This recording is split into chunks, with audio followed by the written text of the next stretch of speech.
So in the past, people were taught to accept planned obsolescence and be good consumers and grow the economy for technological progress. No matter how enormous the industrial capacity of a nation may be, from its harnessing of hydroelectric power,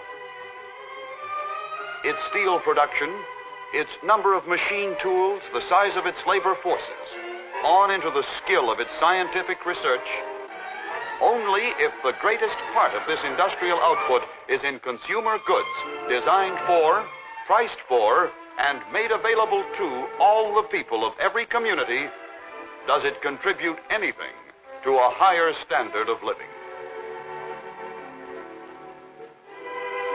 And there is no one factor more representative of or more conducive to the economic well-being of the American citizen than the home in which he lives.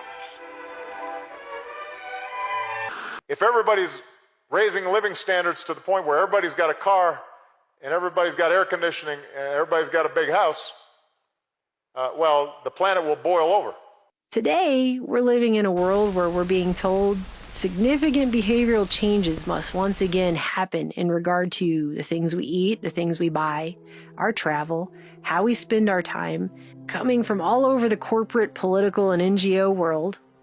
I mean, we get new recommendations for how to fix the problems caused in the 20th century by corporations all the time now, and most of them are on the individual. Here's one such thing. I just want to show you this because I thought this was particularly special.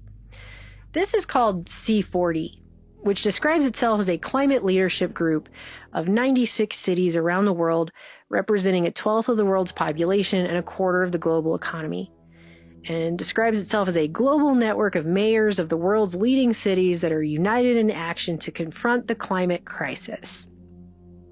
And they released this report, which they referred to as a pioneering piece of thought leadership titled The Future of Urban Consumption. So this came out back in the summer of 2019, and it called for individual consumption reduction targets to lower emissions and mitigate the crisis. And they broke it down into 6 categories, which include reducing the number of new clothing items bought per person each year, shifting to a plant-based diet, drastically lowering or cutting out altogether meat and dairy consumption, reducing the number of flights each person takes, reducing car ownership, and then increasing car lifespans and material efficiency. But the reduction of car ownership is first. Increasing car lifespans and material efficiency is listed after that. Improving materials efficiency in the utilization of buildings, and optimizing the life of IT equipment. Some of these are merely problematic, but others of these are either impossible or just completely out of an individual's control altogether. And before I show you these targets, which they claim need to be met by the end of the present decade, by 2030 in these major cities, I want to point out this report openly states that they realize individual consumers cannot change the way the global economy operates. So at least they pretend to know that, right? But it does go on to say that many of the interventions they're proposing rely on individual action. Why? Why is that? Why is it individual action and not corporate action? After all, it's not up to individuals how a car company decides to engineer the lifespans of the cars, or how efficient a tech company decides to make its products, or when it decides to roll out new products and obsolete the old ones, right? Those processes are all completely out of customer hands altogether. And just like everything, I think it's very interesting when you look at the C40, where's this at? C40, Influencing the Global Agenda. I think it's interesting when you look at these kinds of things and you look at who's funding it. Because yes, it's things like Bloomberg and things like the German government and the UK government and Denmark and stuff like that. But you get down in here and you got lots of corporations that are on board with this, and foundations that are part of corporations, and the Open Society Foundation, IKEA, L'Oreal, the Hewlett Foundation, FedEx, and Google. And partnerships with the Clinton Foundation. It's all the same. It's always all the same, right? So you have companies getting on board with this, and they're going to tell you it's not their problem, it's yours. You individually need to fix some things. You need to make all these adjustments in your own life. Isn't it funny how when corporations get together, they decide it's all on us to change and fix everything. Not them, not the way they do business, not what they're doing at all. So that's cool, I guess. And this report shows that there are 2 levels to these targets for consumption by 2030. They've got progressive targets and ambitious targets. It says the specific consumption interventions and targets have been developed through a dual process of desk research and engagement with subject matter specialists to validate assumptions. Isn't that nice? They got the subject matter specialists just hanging out, just ready to validate assumptions. Good. Beautiful. The ambitious targets for 2030 are no meat or dairy consumed by anyone. Then another steak that's certainly nice for family meals or when you're entertaining because it's a nice large size steak is this one, a flat bone sirloin. Now another steak that's delicious for broiling or for cooking outdoors is a beef ribeye steak.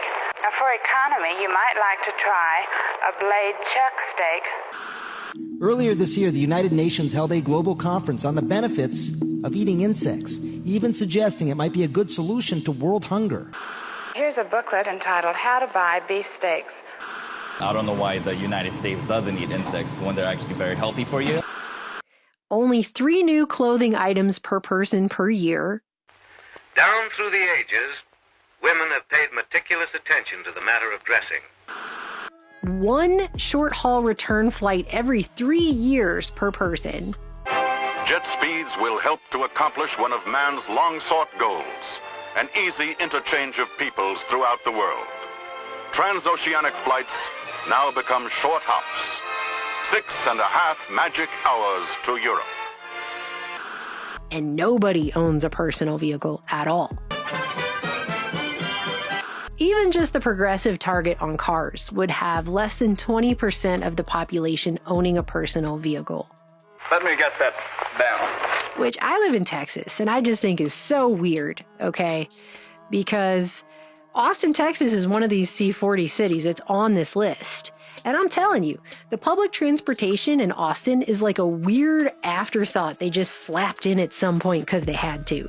And we're just trying to get across town today here in Austin, Texas. And we've probably been in the car for what, an hour? Yep. Just trying to get from one side of town to the other side of town. Just building everything up and up and up and condensing everything in and in and in so that people will stay where they're at and just walk around their general small area. They just put more and more stuff everywhere, more and more stores, more and more restaurants, more and more businesses. There's just all this stuff everywhere so that you'll just stay up in your giant tower there and hardly ever leave to go anywhere. And if you do, you'll be walking or riding a bike. You definitely won't be driving. They're completely dissuading people from having cars at all. They're trying to push new initiatives here in town where they're dissuading people from even parking downtown at all and just trying to get people to not even have a car, basically. I don't think it's going to be completely phased out, but they're going to make it very expensive so only rich people can do it. But they're doing it all across the country. If you look at America2050.org, the Rockefeller Foundation. We tried to get home from the airport in Austin using public transport a few years back just so we could compare it to Western Europe's system. And it took us 4 hours walking around with our luggage, hopping on multiple different bus lines, just so that we could get stranded in the middle of town because the train stopped running at like 7:30 p.m. on a weekday. The bus didn't go north far enough to help us. So it's kind of a joke to put this off on the average person who really doesn't have any choice in the matter if they need to get around for work and to live. All the major cities and metropolitan zones are putting twice as many people in all of them by that target year 2050, and so they're moving everyone in from suburban and rural areas. I don't think we're gonna ever make it across town today.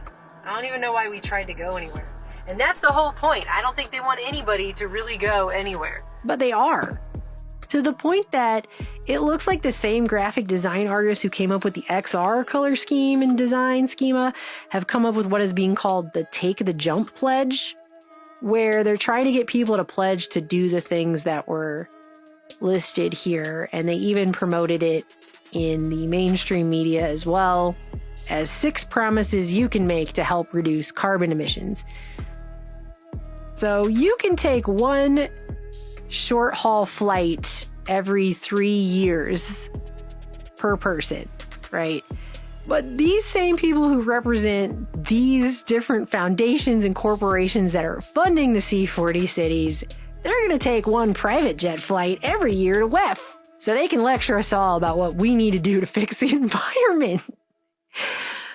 How to sleep, how to get up in the morning, how to brush your hair, how to eat, how to dress, how to communicate, how to have manners, how to play, how to make good habits, how to be well groomed, how to wash your hands, how to be a good student, how to be healthy, how to control your emotions, how to be popular, how to be a citizen, how to be productive, how to be professional, how to prepare, how to date, how to be ready for marriage, how to be a parent, how to act your age, how to grow old, how to live, how to die, how to live, how to die, how to live, how to die, how to live, how to die. Corpos, meanwhile, keep on corporating. But the point I guess I'm trying to make by showing you all this is that generations past were literally trained by a combination of psychological tactics and modern advertising that they wouldn't have a fulfilled life or be good enough or whole without buying a bunch of stuff all the time. Your product here enables or helps him to enjoy healthful recreation, have well-trained, obedient pets, make friends, have leisure time for travel, grow bigger crops, get real smoking satisfaction, enjoy smoother shaves, strengthen our national defense. Modern humans trained for generations to look at what they have but only see what they lack. That to be alive in modern society is to lack and to need stuff. By satisfying people's inner selfish desires, one made them happy and thus docile. It was the start of the all-consuming self, which has come to dominate our world today. A mindset that puts us in a position of not being whole without corporations to give us the things that we need to be whole. Thanks to your name here. employment boom. Not only in the vast modern facilities of Your name here. but in factories everywhere, geared to supply this vital new industry that is reshaping our economy and transforming the lives of millions.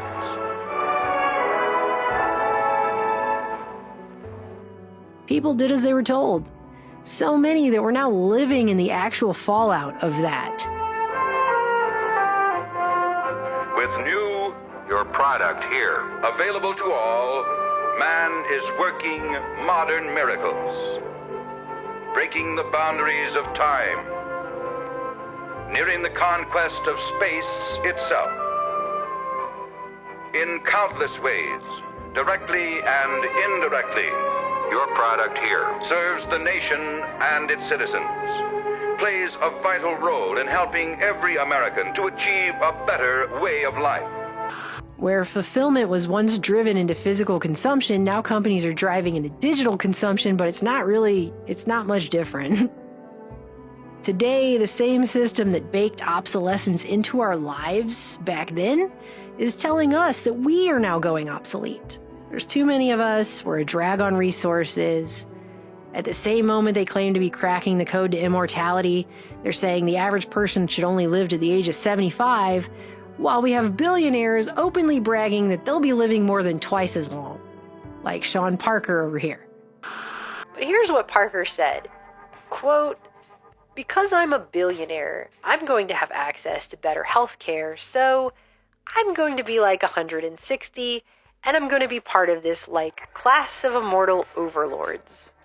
If you were going to put a sentence in as an example of what arrogance is, this is perfect right here. This should be in there, under arrogance, because this is the most arrogant thing I've ever heard a person say with a straight face in front of other people. So that's what the real wealth gap is. It's not the superficial wealth. It's the ultimate logical conclusion of that wealth in relation to the steering of scientific research and technological progress, and the fact that by having so much money, people like Parker, who, by the way, at age 38, just so happens to be the founder and chair of the Parker Institute for Cancer Immunotherapy. I just can't imagine why. These people are saying that through technology, they will be able to live twice as long as everyone else, twice as long as the average pleb, referring to himself as joining a class of immortal overlords. I mean, just... that the very behaviors bred into generations of us by corpos are the problem that needs to change. Not the way corporations do business, which is so obvious that even the World Economic Forum admits they're incentivized not to design anything for longevity. So all these businesses got together and they decided they'd rather do a subscription model economy of usership and constant never-ending debt that will cost the average person more money for the same stuff, instead of just making stuff that doesn't break and wind up in a landfill and require replacing as often in the first place. And they've shifted a lot of the blame and a lot of the burden for change on the individual, which is, at the same time, handily shifting it away from the corporations. Could it be because they, I don't know, represent corporations, these people that go to this? I mean, ding, ding, ding. It's a shocking concept, I know. Presenting King Ding, mighty ruler of the ding-a-ling world. What's this little guy doing? He's in King Ding's elevator and is riding up through the inner power plant. Now he's getting close to the head. He's there. He becomes King Ding's actual brain. And the $3 million TV campaign will introduce the world of the ding-a-lings for what it is. It's barely discussed how the economic model of planned obsolescence that's been in place for decades and was literally taught to generation after generation is still to this day contributing to resource exploitation in the name of profits over not just people, but freaking everything, okay? No, it's blamed on individuals, though. It's just individuals and population. It's anywhere but corporations. Just don't look there, all right? Sure, walk into any Walmart and right up front, you're instantly going to be looking at so much cheap, non-biodegradable, earth-hating plastic, your head will spin. But hey, they have sustainability summits and stuff, okay? So, you know. Who is that? This is the end of the mystery. Well, if it isn't our old friend... Before I get too far off on a side tangent, this green future, I mean, let's go ahead for the sake of a fun party game, and we'll just assume that everything we're being told can be taken at face value. Well, the purpose of a party is to have fun together. Which is a big if. Like the hugest if, probably, that's possible. Right now, about the transition that we're being told has to happen to save the planet, okay? The World Bank is claiming that the mining of minerals, something which has traditionally been a nightmare for the environment and all the living things in it, is going to have to increase by a whopping 500% by 2050 just to meet the growing demand for clean energy technologies. So, in other words, in the most basic of senses, we have to trust the same corpos whose prime directive is to make money for their shareholders first and foremost. The same corpos being fined millions of dollars even now for what could essentially be called obsolescence practices, or straight up lying about greenwashing, which they've been caught doing. Even now, as they claim out of one side of their mouth they're going to go green and be all sustainable and stuff like that, we have to trust them to also be good stewards of the earth as we increase the mining of rare earth minerals and other minerals 500%, and that's going to be good for the earth now.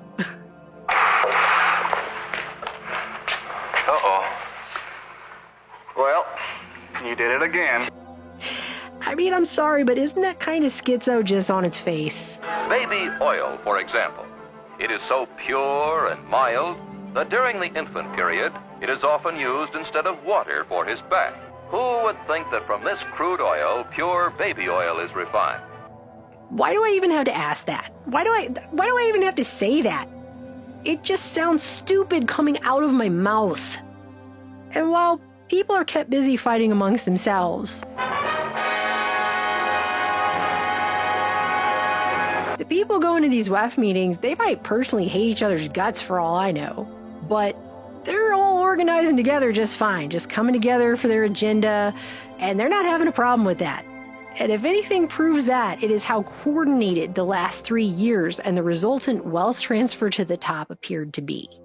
So, average people are getting poorer and sicker, and they're fighting amongst themselves about political carpet sides and culture wars and whatever else. But meanwhile, all these corporate representatives over here are flying private jets around lecturing everyone else on the environment, which got purposefully trashed in the 20th century by lying, devious corporations, okay? That is who did it. Not the person buying stuff who didn't realize they were being tricked into buying crap that was falling apart and made on purpose to go fill up a landfill somewhere. Corporations that made those decisions on purpose to extract as much money from people as possible, okay? At all costs, not giving two shits about the environment whatsoever. And now, corporate talking heads are coming together for global agendas that are being implemented top-down all over the world, and they're saying, hey, the burden is on the individual to change, not the corporations, not them, you. And back then, people thought keeping up with the Joneses and all the consumerism that came with it was somehow their own personal idea that they organically had themselves. That these ideas of what they needed to eat and buy and wear and what products they needed to live a good life came from their own brain. And certainly weren't being put there by aggressive marketing campaigns drenched in weaponized psychology to get desired behavioral and financial results, right? No. But certainly today, the people that are walking around parroting these talking points about how many people there are and how overpopulated everything is, and here's what we need to eat and buy and wear and what products we need to live a good life and do better, that's their own personal ideas, right? That they're organically having themselves right now, because those are entirely good for society and progress, and totally aren't being put there once again by the very entities that stand to benefit from them. Just like people in the 50s were made to believe that obsolescence was not only acceptable, but entirely good for society and progress too, by the very entities that stood to benefit from them. Gee, if only hypocrisy balanced the equation. The living symbol of our national heritage. A story in the great tradition of George Washington, Abraham Lincoln,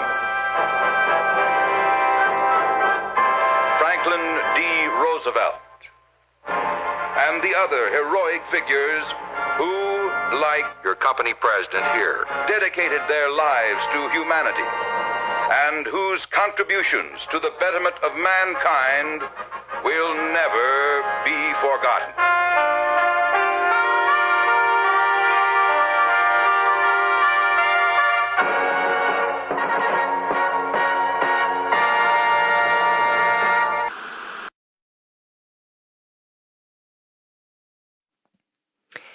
I truly am starting to think that people just have no idea where they are right now.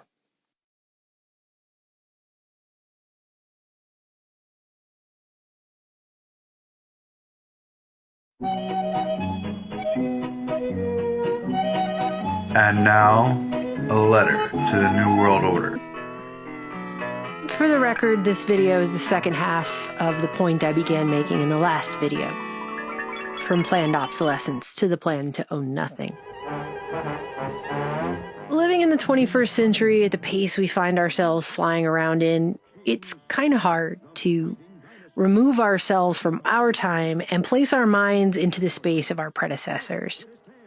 We've been through quite a lot at this point. Wet your hands with water. Apply soap, apply soap, apply soap. Rub your hands palm to palm. And wash the backs of both hands. Apply soap, palm to palm with fingers interlocked. Clasp your hands together and rub, and rub. And wash, apply soap and rub. Rub your fingertips in the palms of your hands. And wash water. And finish off with the wrists. And rinse your hands really well with water. And dry them thoroughly with a paper towel. Your hands are now clean. A lot of us have seen the man behind the curtain pulling the switches. Many of us have seen him more times than we can count on both hands. The pain of that heartbreak is many, many prom nights ago. We've grown a little hardened. We have no more to give. Today we're being told that we've irreparably harmed the planet, overextended the resources, damaged the environment. This message characterizes the era of continual crises we find ourselves in.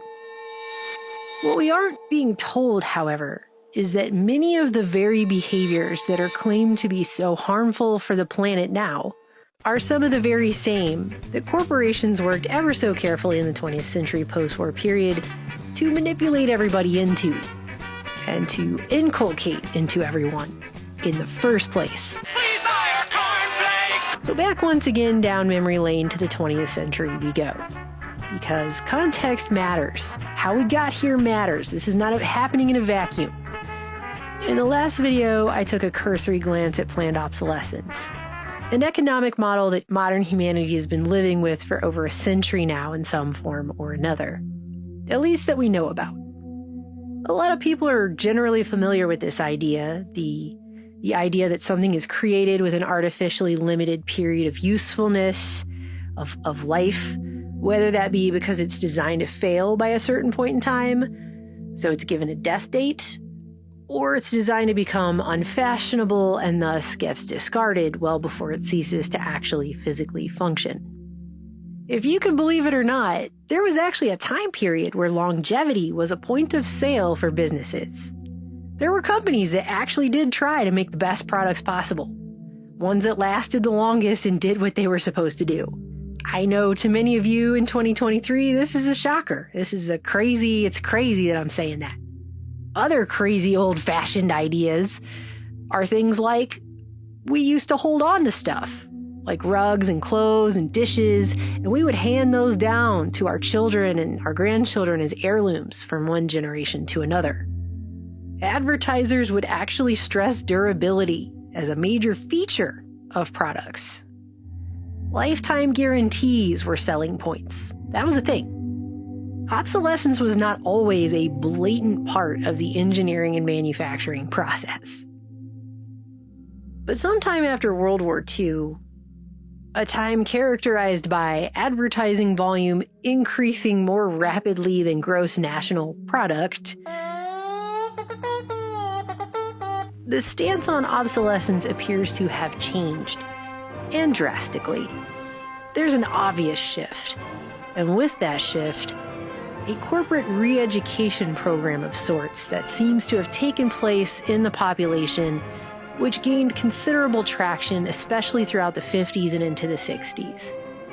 Actually training people, from the engineers designing it to the customers buying it, to justify, accept, and even expect obsolescence in the name of progress.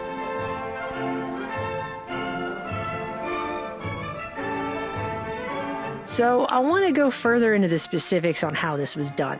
The tenets of obsolescence, if you will. And going into this, you have to remember that this period of time was characterized by television still being relatively new, and a relatively new thing in homes. It's a period where educational programs were propagandizing people on how to be good citizens, good parents, good wives, good homemakers. And so Jack is learning about social control. Emotions. Now we all start with a primary set, and as we grow older, we acquire more of them. If you lie in bed so long that you have to rush, how can you expect to be neat and clean? However, Trixie's been around, and when it comes to undressing, she should be able to show us a thing or two.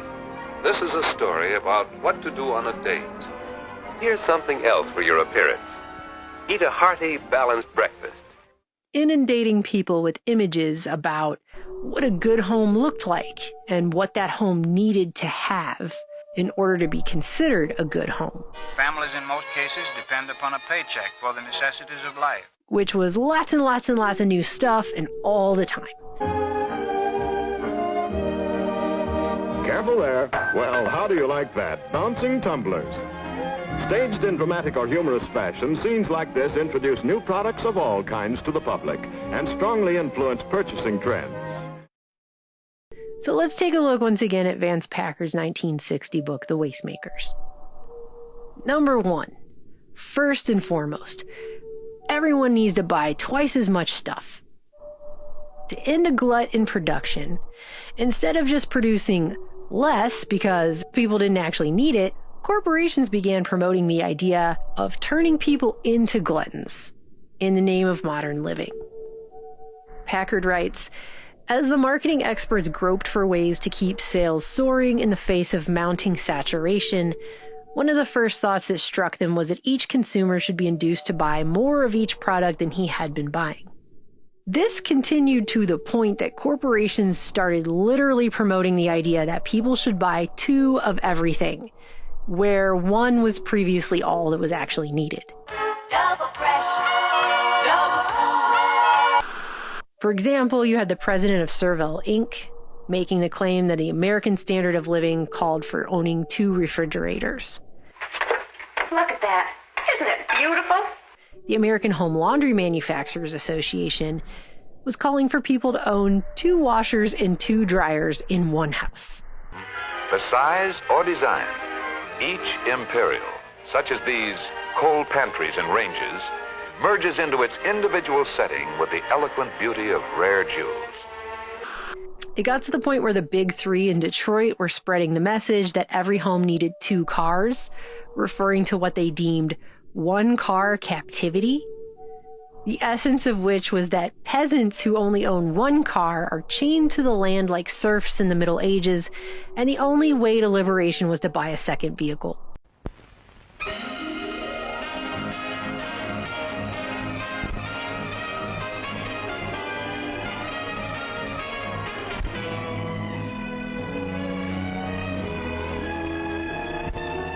Boy, here's real emancipation from old-fashioned chores.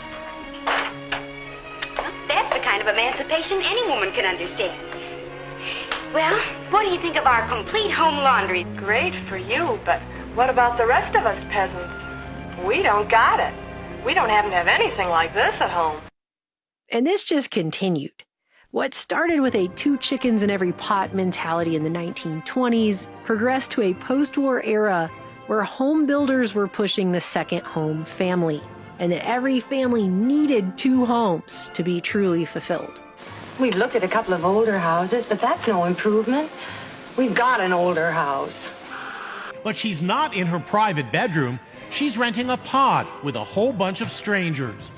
Think co-ed dorm life for adults. It's called pod share.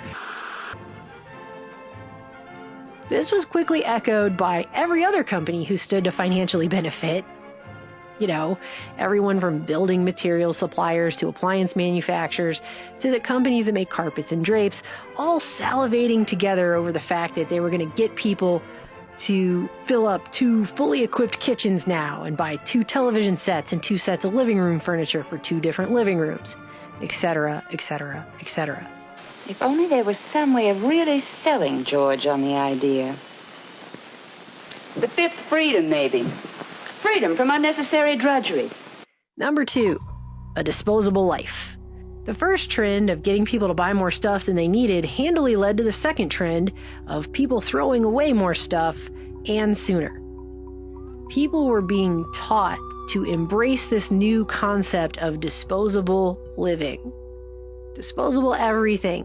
TV dinners that came in single-use aluminum trays. Food that was cooked in single-use throwaway plastic bags. This spurned on things like disposable razors, disposable diapers, disposable salt shakers. Even disposable camping equipment, like sleeping bags and tents. The 50s truly heralded the disposable era. Aluminum is everywhere. In the air, on the ground, and on the sea. And a big part of the new advertising relied on selling people the convenience of just throwing stuff away instead of reusing it or washing it or dealing with it. And all of this disposable packaging, mind you, came at a much steeper price. And at some points, according to Packard, the packaging actually cost customers 10 times as much as whatever product was inside of it. This is very much like Aldous Huxley's Brave New World, wherein the voices of sleep teachers adapt future demand to industrial supply by lulling citizens to sleep at night with lines like, "We always throw away old clothes. Ending is better than mending. Ending is better than mending. Ending is better than mending. Ending is better than mending. Ending is better than mending.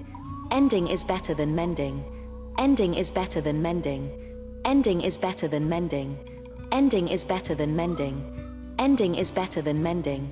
Ending is better than mending. Ending is better than mending. Ending is better than mending. Ending is better than mending. Ending is better than mending. Ending is better than mending. Throwing stuff away became so trendy that some companies in this country were even designing their products in order to trick people into accidentally throwing away what were otherwise perfectly good items just so they could sell more of them. There's a story in this book, and I wish I was kidding, about how a company that made potato peelers knew that its product was basically indestructible. It basically lasted forever. It was almost impossible to destroy with normal use. So they sat around at a table and thought about how can we get people to buy more potato peelers, and purposefully changed the color of the handle so that it would be the same color as potato peels, in the hopes that housewives peeling with them would accidentally throw them out with the peels and then have to buy a new one. So they were tricking people into throwing stuff away that they would not have thrown away on their own, so they would buy more of them. That's the level, okay? No, you think that's the level? I'll tell you what the level is. The level is that one company went so far in this regard as to get in trouble by the Federal Trade Commission in 1958. The Holland Furnace Company, which was once the largest seller of replacement home furnace systems in the nation, was caught sending salesmen to people's houses who pretended to be government inspectors, or sometimes they would call themselves heating engineers, or they would say they were utility inspectors working with a government fuel conservation program. But in the end, they would gain access to a person's house through illegitimate means and then dismantle their furnaces without permission, and then refuse to reassemble the furnace under the claim that it was dangerous and might explode.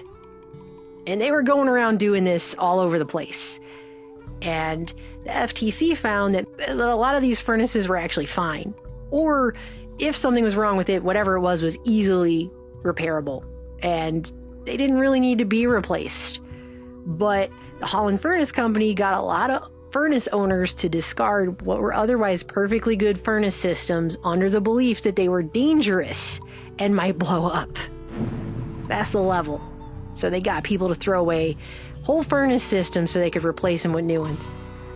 By 1961, this company was barred from doing business in the state of Minnesota, which was the first time an out-of-state company had been ordered out of Minnesota in 50 years at that point. And Holland Furnace Company went out of business altogether not too many years after that. I think it was in 66. But that's the level, okay? The third tenet of obsolescence was to make stuff that sucks. So in the last video, I talked about the light bulb conspiracy, the purposeful shortening of how long light bulbs lasted in order to make more money selling them more often. But that's just the very tippy top of the iceberg on this whole thing. In the late 1930s, it came out during a U.S. government lawsuit that General Electric had purposefully shortened the life of its flashlight bulbs, making it so that they only lasted through 2 batteries instead of 3. And a memorandum showed that a company engineer was outlining a new idea to adjust it down so that they would only last for 1 battery. Quote, "If this is done, we estimate it will result in increasing our flashlight business 60%, he wrote. Gee, you think?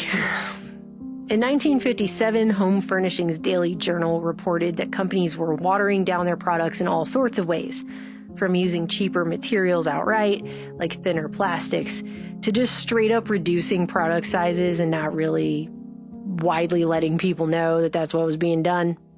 And the journal concluded that in some cases, the high end of the line or highest price model of certain appliances ended up being no better quality-wise than the low end of appliances had been a few years earlier. by comparison.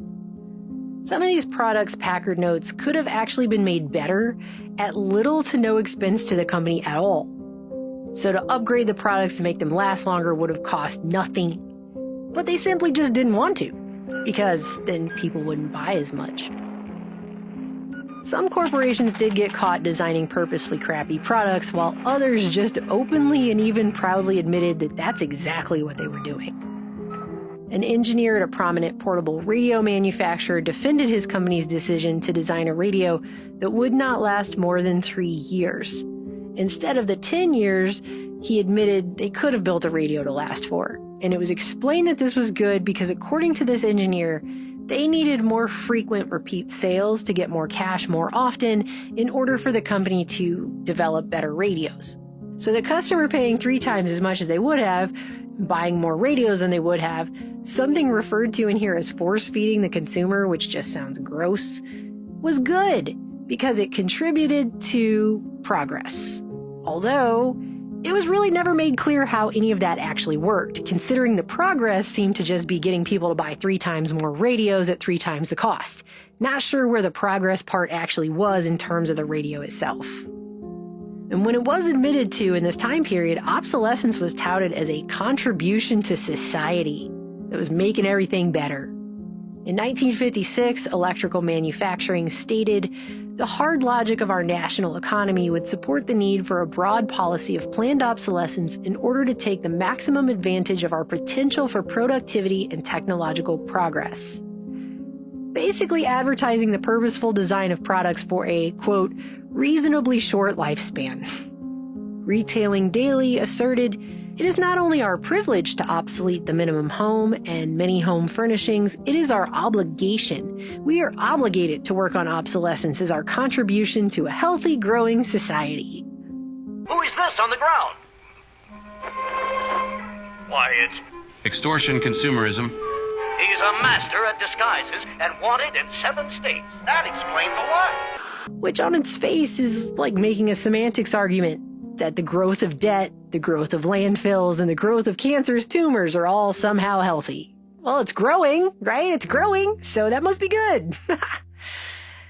Not so many years ago, the automobile was considered a luxury. About the only time it received an airing was on Sunday or a holiday.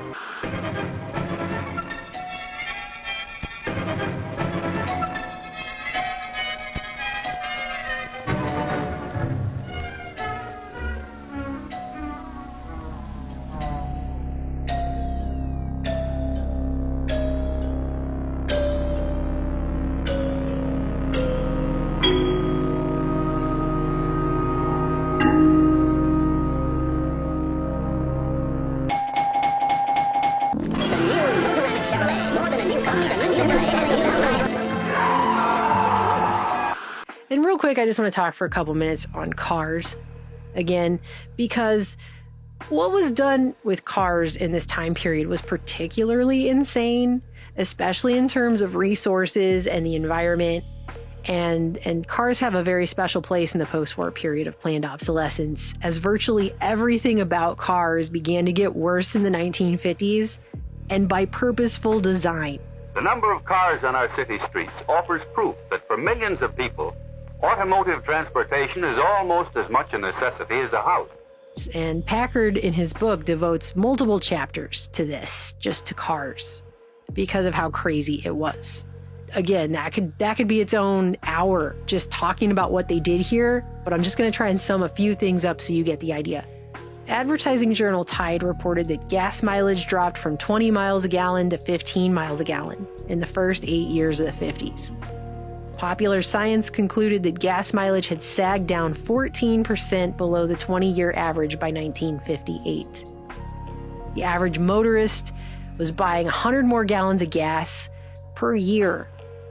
And for a number of years, Packard reports the American Petroleum Institute was urging motorists to throw away their dirty old sludge oil and put new motor oil in every 1,000 miles. Can you imagine getting your oil changed every 1,000 miles? That's what they were telling people they had to do. Multiple sources were reporting a sharp downward trend also on tire tread mileage in the 50s as well.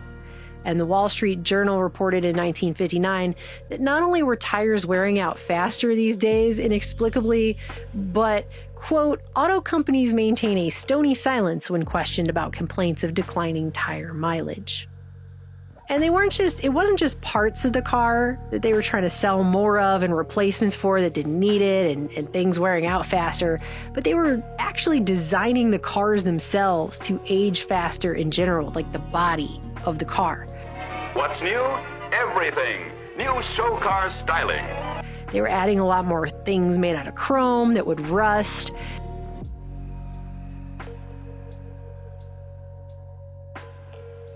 They were adding stylistic choices that would start to look out of date quicker. Each bright new model features show car styling all its own, with a whole new design. And by 1960, they had the average American trading in their old car just over every 2 years.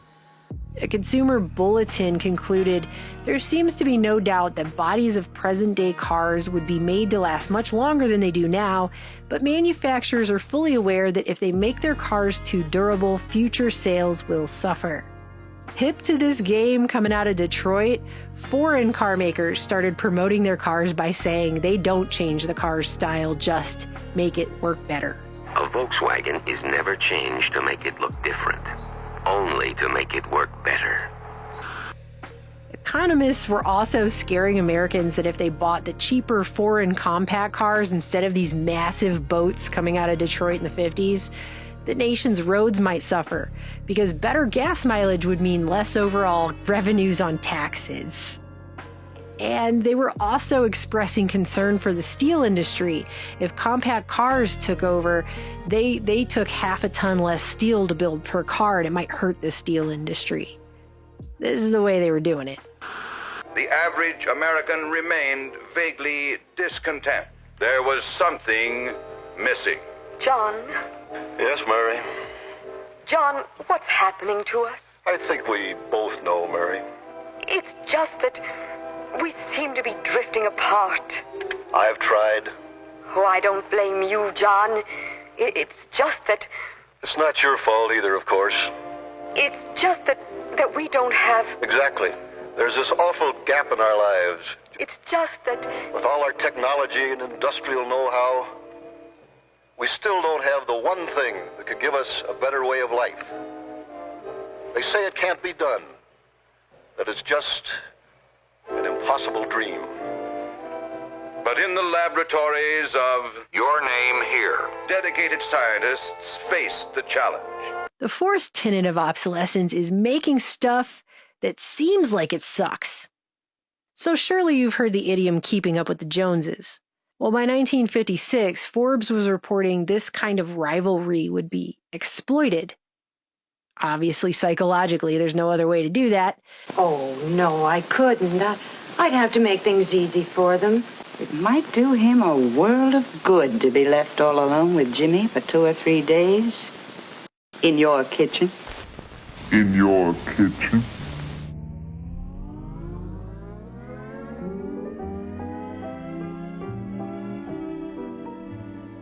By home appliance makers in an upcoming campaign to convince Americans they should replace refrigerators, ranges, and washing machines every year or two.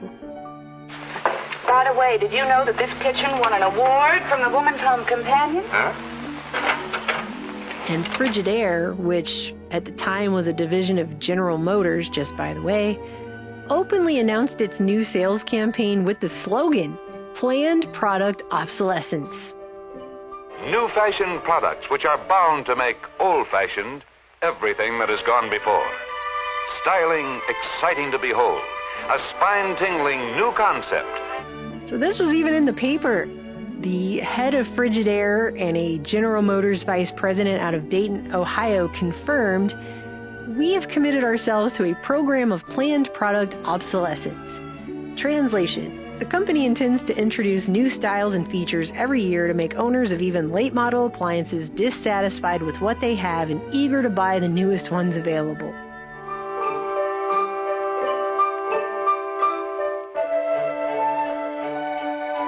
By the way things look, as well as the way they perform, our homes acquire new grace, new glamour, new accommodations.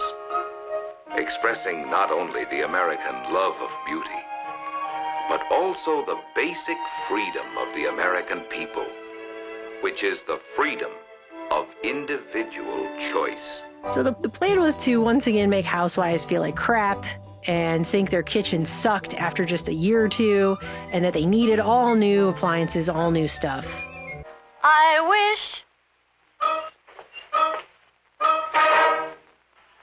I just wish I had a decent kitchen. Wash, rinse, repeat.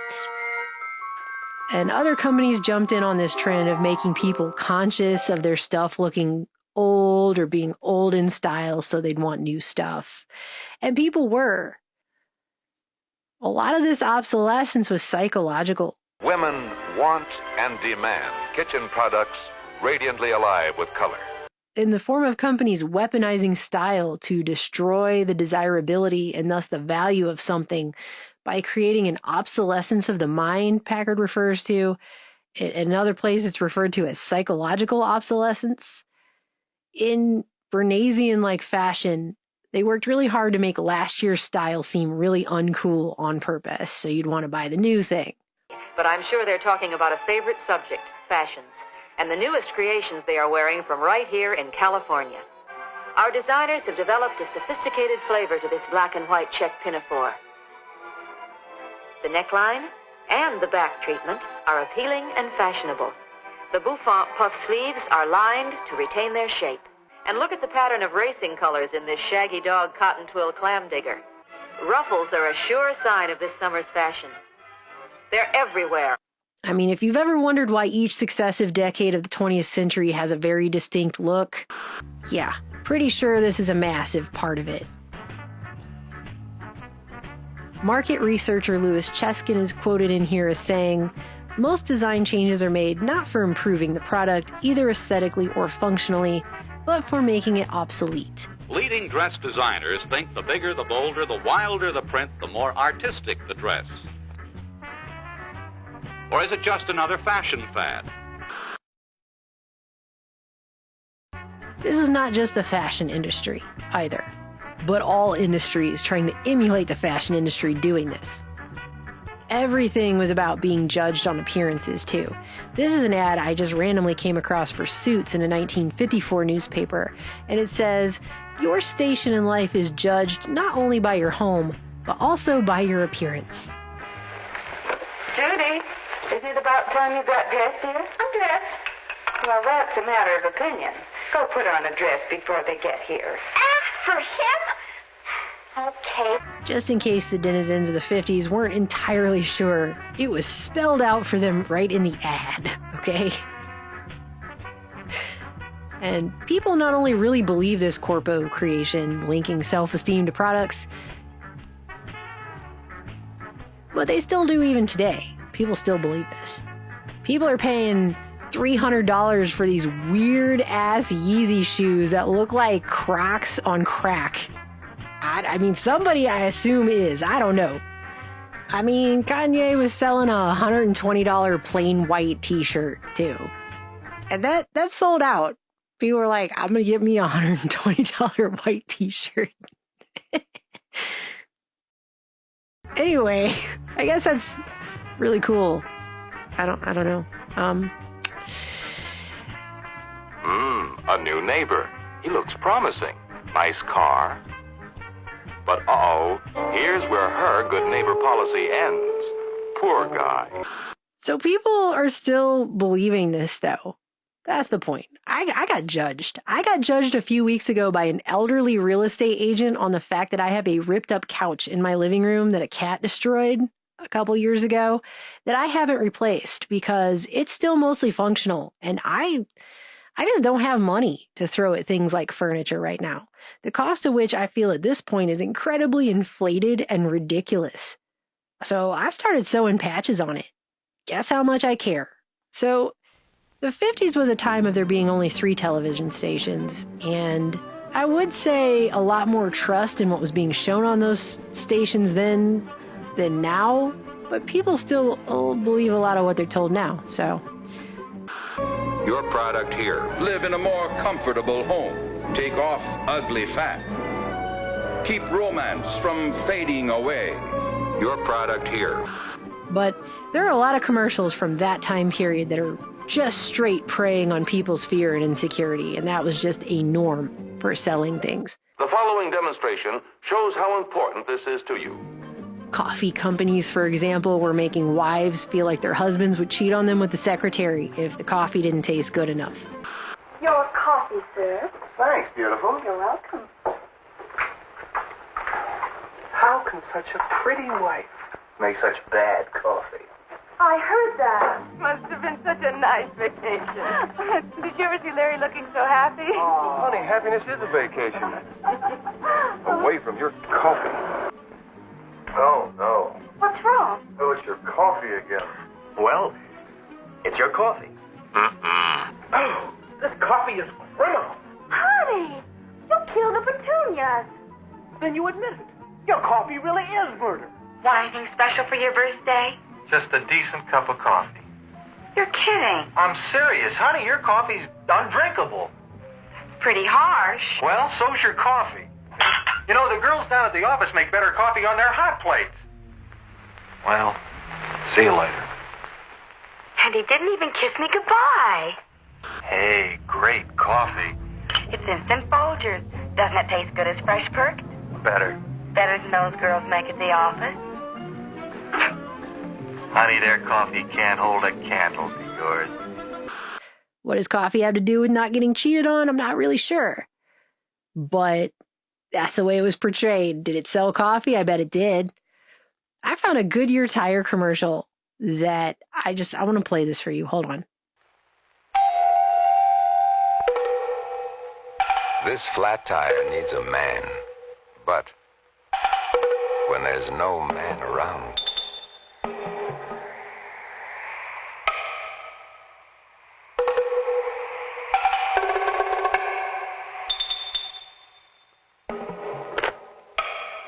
when there's no man around,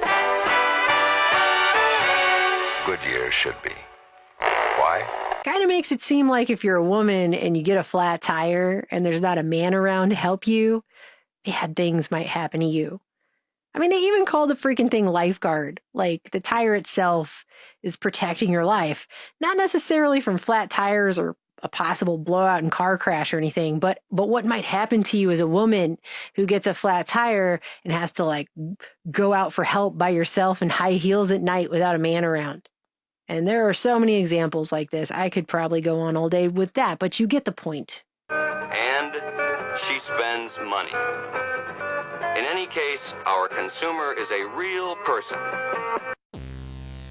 Just for reference, I was watching Alan Rene's My American Uncle French film, and he's done a really sophisticated montage technique of interweaving people's stories, like multiple characters, hard to keep track of them all, and they're retelling their childhood, how they were raised, how their parents were, who they fell in love with, and what they decided to do, and like, it's interesting. But anyway, they merged it with a scientist guy talking about the theory of the brain. So there's 3 different levels of the brain, and the lowest level of the brain, the oldest one from an evolutionary standpoint, is known as the reptilian brain. It's associated with your most basic needs. You know, everybody's got to eat, there's got to be sleep and rest, there's reproduction, and then there's fight or flight, the basic things, the kind of animalistic drives.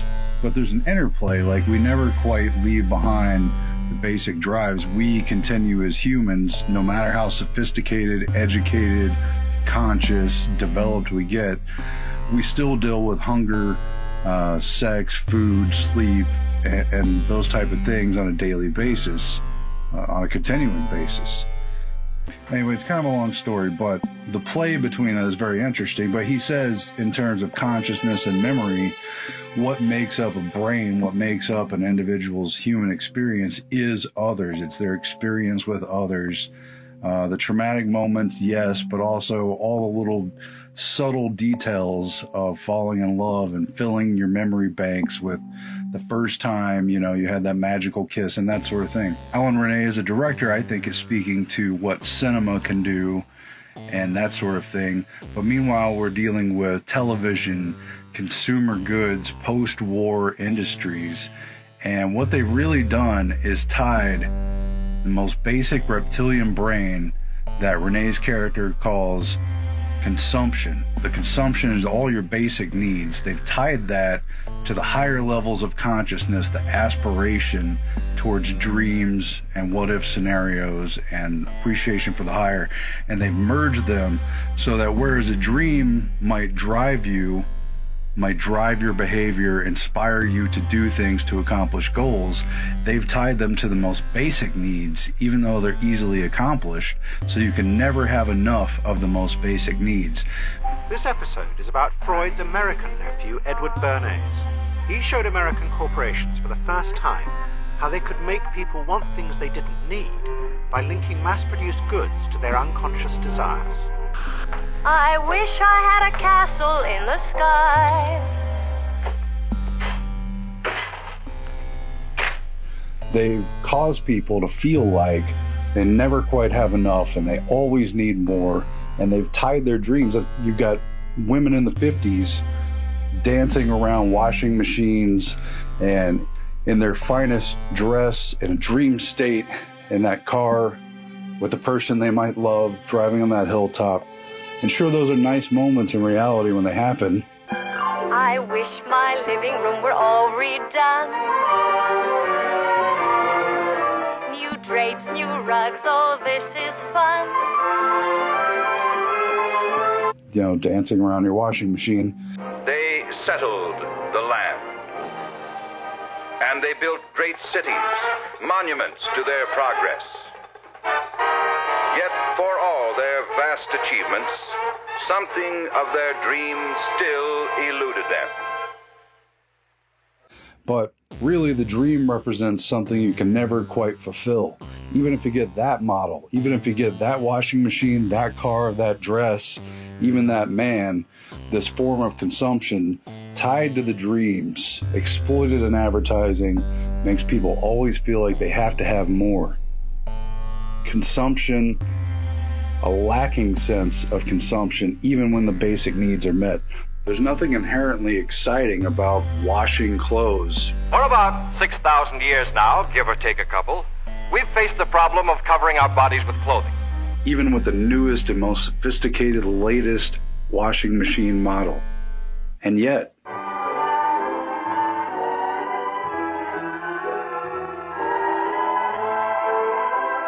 by having a woman dancing around a washing machine or a television set, they're tying the idea of dreams of fulfillment, the idea of what you could be, to the basic things that you need, so that you're always wanting to consume more. The old one is never good enough for very long. Earlier in the show, you saw the beginning of a trial of free center post agitator automatic washers and the new Westinghouse revolving agitator washer. We're not talking about just replacing broken and worn out things. We're talking about replacing them on the basis of desire. And Edward Bernays and his counterparts in the 20th century did this very consciously. They played upon Freud. Edward Bernays is a nephew of Freud, and they played upon the emerging psychology and exploited it. They exploited the inherent needs of humans and tied them to their dreams to sell an infinite number of goods, and meanwhile leave the bulk of the population continually, perpetually, forever feeling unfulfilled, never having enough, and always being a ready customer for whatever market is next. Always a better model, right? It's not about literally filling your belly or literally having a place to sleep. It's about keeping up with the standard of that. And very consciously, Edward Bernays and everyone else in his field in the 20th century very consciously played upon this interaction and made people feel a lack, made people feel like they never had enough, even when they did. You know, accomplishing basic needs for almost everyone in the world wouldn't be that hard, except for the way they play upon economics. And really, they're just pushing people to consume in a measure with their dreams, which is pretty much inappropriate.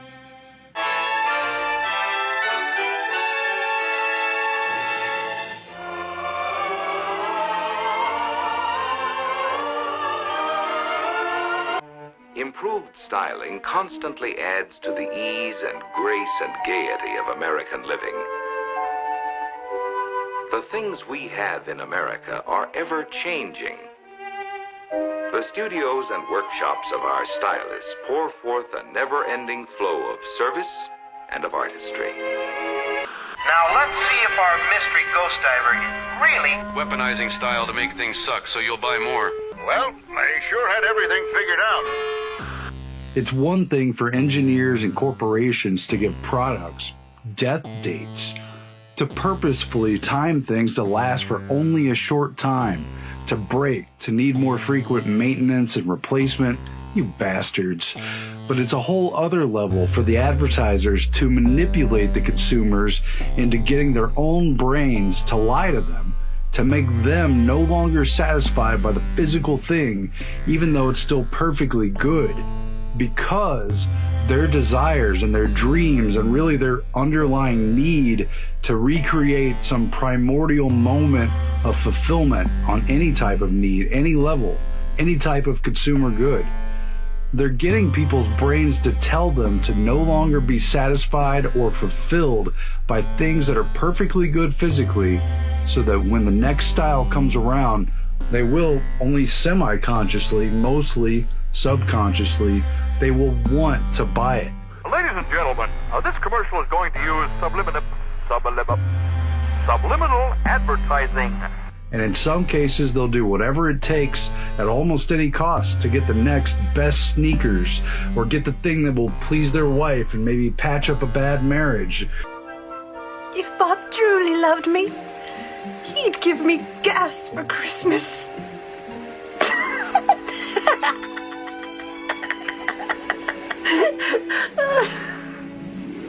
I laugh at my own jokes. It's so lame. And so forth and so on. That inner child may be trying to recreate that illusory feeling of safety and happiness, having mommy put him or her in that playpen when they were still just tiny, but only for a fleeting moment in time when happiness seemed tangible, even though it's always been elusive. Now's the time for you to buy the General Electric blender. What a dreamy ride. The whole thing is sophisticated by playing upon what is primordial and basic. And in that sense, it's psychology that is weaponized against us to turn us into consumers, repeating base consumers who can never quite get out of the pit, out of the lower level of trying just to fulfill their basic needs, so they can never really focus on where we are, or what we're trying to do, or what our purpose is. It's sophisticated. It's weaponized. That invention is worth a fortune. Well, they sure had everything figured out. If we're trapped, as it were, in the consumer mode, always needing the next thing to achieve basic fulfillments of inherent needs, pleasure, escaping pain, maybe not even an actual reality, but just as a psychological suggestion that's been placed there. Now, where does that leave our potential to reach the higher states of human consciousness?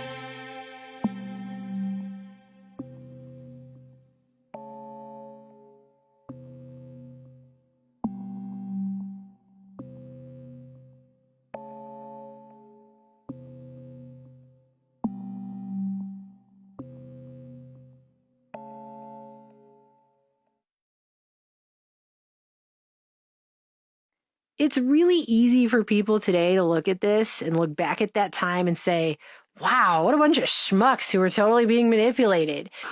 In 2021, the average person is estimated to encounter 6,000 to 10,000 advertisements every single day. This is double the number of advertisements we'd have seen in 2007 and 12 times more than what people were seeing in the 70s. Sure, governments and corpos were pushing obsolescence and wanton consumerism and insecurity just to sell more crap and grow the economy, but certainly we'd be smarter today. Certainly we would catch on to any ridiculous financial schemes being deployed against us now. It'd be slick if we had an electric ironer, like Sally's mother has. Of course it would. And I'm looking forward to having an electric dryer, too. Sure do get a smooth shave with this electric razor. Wait till you see the electric water heater Dad got us. Full loaded now. We have plenty of hot water all the time. Everything's so easy with an electric range. I was just thinking. Thinking? About what? Oh, you know, thinking how awful wash day used to be for you before you had the electric water heater and the washer. Are we, though? Are we smarter today? Really? The modern world is a world in which business plays an important part. You know, back then, these people thought they were the height of science and technological progress. They thought they were the height of intelligence, too. The refrigerator keeps day-to-day food in perfect freshness. The dishwasher? Now, there's a machine that does away with a chore that everybody hates. And the dishwasher uses such hot water you couldn't possibly put your hands in it. Sure, that makes the dishes hygienically clean. My, you certainly know all about dishwashers. Why don't you let me fix you some of this new Mococo drink? All natural cocoa beans from the upper slopes of Mountain Nicaragua, no artificial sweeteners.